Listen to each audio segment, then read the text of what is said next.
Good morning, home buyers. Good morning, home sellers. I'm Joseph Colgan, sales broker with Keller Williams, Silicon Valley. Welcome to a special edition of our market reports. Today, we're going to take a look at two transactions that happened very close to each other, just a few days apart. To get the most out of this video, it would help if you had a pen and a pad, something to jot down notes, notice the size of the properties, notice what you like about the properties, what you dislike about the properties, and in the very end, we'll ask what results you think the sellers got. What we're going to do is look at two transactions, notice some of the choices and marking styles the sellers used, and see what their results were.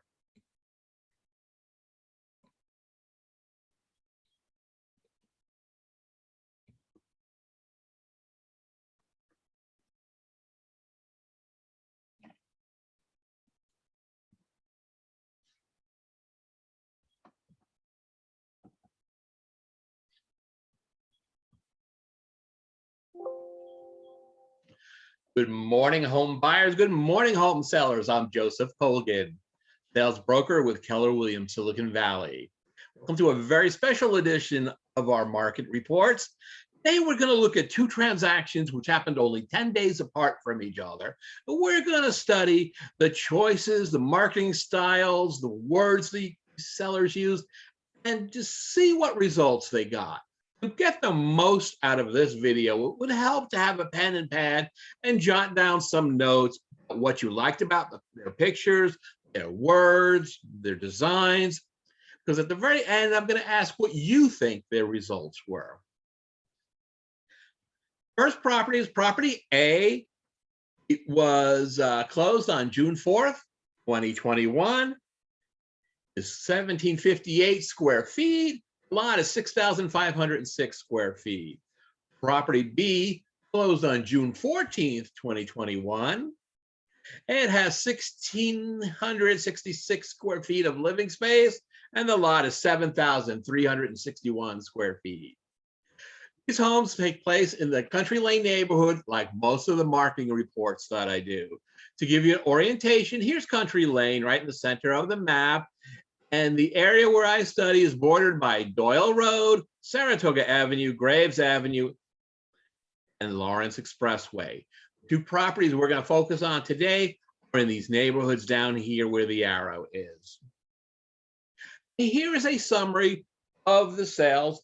I post this every Friday on Facebook and other social media. We're only going to spend a little bit of time on it now because this will be the subject of next Thursday's video. Here are conditions that pertain to both of these properties. The real estate market was in its 15th month of operating under pandemic protocols. And then most properties were only shown by appointment only. Virtual tours and internet websites and pictures generally replaced open houses for how you got your first view, how you got your first taste of what a property was like. Market was red hot. Average days on market was under 10 days for several months.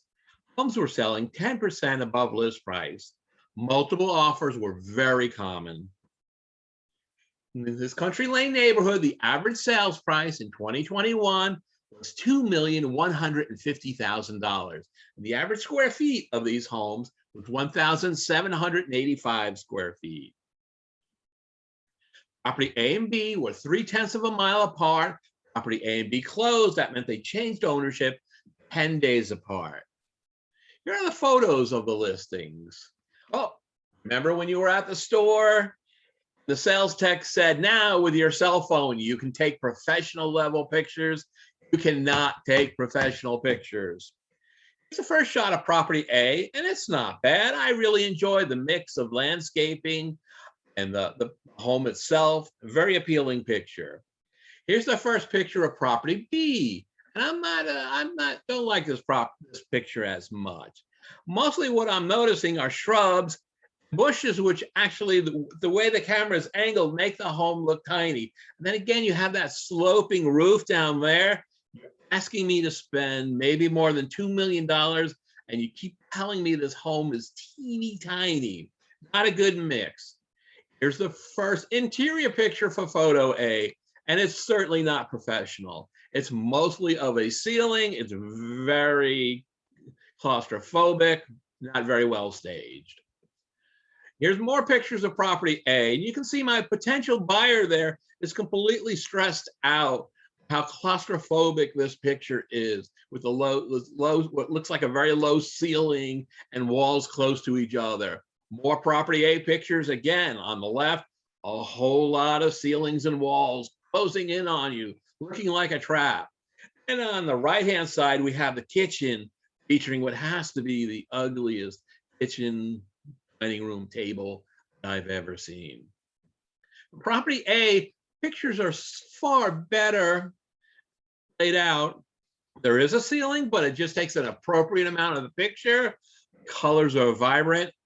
I still don't completely like this picture because it's crowded. There's a too much staging. Again, this is two pictures in a row that make the home seem teeny tiny. It looks like the only way you'll walk from one end of the property to the other is to turn sideways and sort of skirt between the furniture.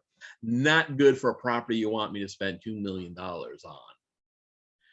Some more pictures of property B. On the left, I kind of dislike that dark table and chair setting. It indicates to me, if you buy this property, your furniture from the old home, the old neighborhood, is going to look really out of place here. The picture on the right, the kitchen is better. It's not the latest, absolute hottest, have everything kitchen, but it's pretty good. In fact, let's compare the kitchens of property A and property B. There's property A with that hideous table I absolutely hate. Look how it is bolted down there to the floor. Property B stands out, looks much brighter and much, much newer compared to the competition there. Oh, remember my buyer? I left her in property A and she's really getting stressed out. Let's give her a place where she can unwind. This is my favorite photo of the 10 that I'm sharing with you today. This is the backyard of property B. Can you guess why this is my favorite picture?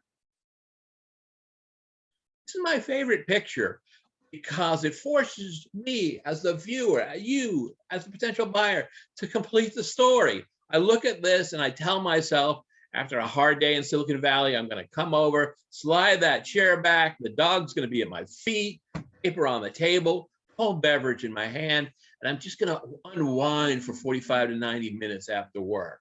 This picture draws you in and makes you tell a story, makes you complete it. When you're in the process of that, you're going to want to know more about this property. Maybe you're going to want to visit it. Maybe you're going to want to write an offer on it, only because it is so inviting. Let's look at the details and remarks of these two homes.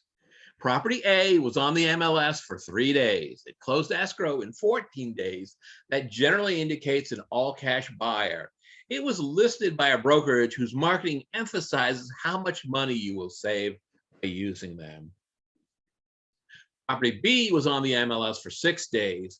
It closed escrow in 25 days. That generally indicates it was a very well qualified buyer who sailed through the mortgage process. The property was listed and sold by the same brokerage. That is not always an indication that you're going to get the absolute highest price that you could. Property A's dialogue. Do not touch anything. Do not sit on furniture. Agents, please control your clients and respect the home and safety rules. Car form PV must be signed before showing. All entrants are responsible for providing their own PPE. Follow all rules and regulations by the state, county, NAR, CAR, and SCORE. Buyers to verify all the information. Here's the dialogue. Oh, just for showing a little bit of interest in this property, I feel like I was hit over the head. Maybe that's why I'm wearing a hat. Property B, please contact listing agent for appointment to show. Text name and company and desired date and time. Show, and she'll get back to you timely. This home is immaculate. Typo, pride of ownership, and beautifully staged. Showing must comply with COVID showing protocol. Offer date will be determined after adequate market exposure. Please submit offers via Disclosure.io. I really like when I'm in the $2 million market working with those buyers, be spoken to this way with a please and smooth, clear directions. I don't like the offer date will be determined after blah, blah, blah. That makes me think the seller or the listing agent is playing some games or something. I'm not sure my buyer is going to get a fair shake. That might have me go to another property rather than even showing that home. Just my opinion, only my opinion. Now let's give it your best guess. As a reminder, the average sales price in 2021 for this neighborhood was $2,150,000. The average square feet for homes in this neighborhood was 1,785 square feet. Property A, what is your best guess as to the sales price for property A? Property B, what is your guess what the sales price will be for property B? Property A's sales price was $1,650,000. Property B's sales price was $2,300,000. In summary, two homes, 0.3 of a mile apart, closed escrow 10 days apart, have a difference in price of $650,000. It's my opinion, my best guess, that if the seller in property A had sat down with me and had a 45-minute conversation and made arrangements with an equity loan for $75,000 that he would have to carry for somewhere between 21 and 45 days, he could have walked away from this property with $500,000 more in his pocket. That is life-changing money. If you've got any questions or any other real estate issues, call me, Joseph Colgan, Keller Williams, 408-898-0186. Thank you. See you on the next video.